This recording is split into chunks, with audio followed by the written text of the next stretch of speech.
আংটি বদল করতে গিয়েই বিপত্তি, কেঁদে ফেললেন রিঙ্কুর স্ত্রী প্রিয়া সরোজ। এই লেহেঙ্গা পরেই বাজিমাত। কত টাকা দাম জানেন? রিঙ্কু সিং নাকি তার স্ত্রী, কে বেশি ধনী, কার উপার্জন বেশি? নিমন্ত্রিতদের পাতে বাঙালি পদ, কি ছিল মেনুতে? এই এনগেজমেন্টের অনুষ্ঠান দেখলে চক্ষু ছানা বড়া হয়ে যাবে। ইলাহি আয়োজন, কি ছিল?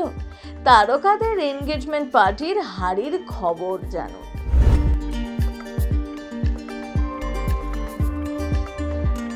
রবিবার বাগদান সারলেন রিঙ্কু সিং। সমাজবাদী পার্টির সাংসদ প্রিয়া সরোজের সাথে বাগদান হলো। ভারত ও কলকাতা নাইট রাইডার্সের হয়ে খেলেন রিঙ্কুর বাগদানে অনুষ্ঠানে তাই বসেছিল চাঁদের হাট। বিশেষ করে রিঙ্কু এদিন পরেছিলেন সাদা রঙের শেরওয়ানি, তাতে রূপলি সুতোর কাজ করা। প্রিয়ার পরনে ছিল হালকা গোলাপি আভার লেহেঙ্গা চলি, সঙ্গে মানানসই গয়না। লেহেঙ্গার দাম যে আকাশ ছোঁয়া তা বলার অপেক্ষা রাখে না। হাত ধরে অনুষ্ঠানে আসেন তারা।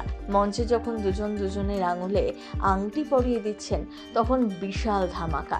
রিঙ্কু তার আঙুলে আংটি পরিয়ে দেওয়ার পরই কেঁদে ফেলেন প্রিয়া, তবে দুঃখে নয়, আনন্দে যেন চোখের জল বাদ ছিল না।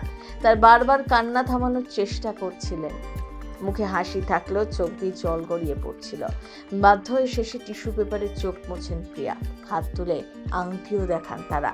তারপরে অতিথিদের সাথে ছবি তোলেন দুজন। অনুষ্ঠানে ননভেজ খাবারে কোনো চিহ্ন ছিল না।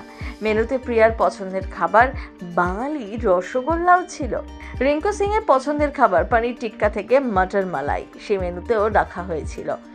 বছরখানেক ধরেই প্রিয়া ও রিঙ্কু পরস্পরকে চেনেন। দুই পরিবারের সম্মতিতেই লখনৌতে তাদের বাগদান সম্পন্ন হয়। 300 জন অতিথিকে আমন্ত্রণ জানানো হয়েছিল।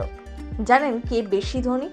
ভারতীয় ক্রিকেট দলের তারকা রিঙ্কু সিং এর মোট সম্পত্তির পরিমাণ আনুমানিক 8 থেকে 9 কোটি টাকা। 2025 IPL টুর্নামেন্টে কলকাতা নাইট রাইডার্স তাকে 13 কোটি টাকায় রিটেইন করেছিল। এছাড়াও ভারতীয় ক্রিকেট কন্ট্রোল বোর্ডের কেন্দ্রীয় বার্ষিক চুক্তিতে রিঙ্কু নিজেই নাম লিখিয়ে ফেলেছেন। তিনি গ্রেড সিতে রয়েছেন। গ্রেড সিতে রিঙ্কু প্রতি বছর BCCI থেকে 1 কোটি টাকা বেতন পান। প্রিয়া সরোজের মোট সম্পত্তির পরিমাণ 11,25,719 টাকা। এর মধ্যে নগদ অর্থের পরিমাণ 75,000 আর ব্যাংকে জমা 10,10,000 টাকা। মজার ব্যাপার, প্রিয়ার নামে কোনো গাড়ি বা বাড়ি বা কোনো স্থাবর সম্পত্তি নেই। তাহলেই বোঝা যাচ্ছে প্রিয়ার থেকে কয়েক গুণ এগিয়ে রিঙ্কু সিং। প্রথম বাংলা ব্যুরো।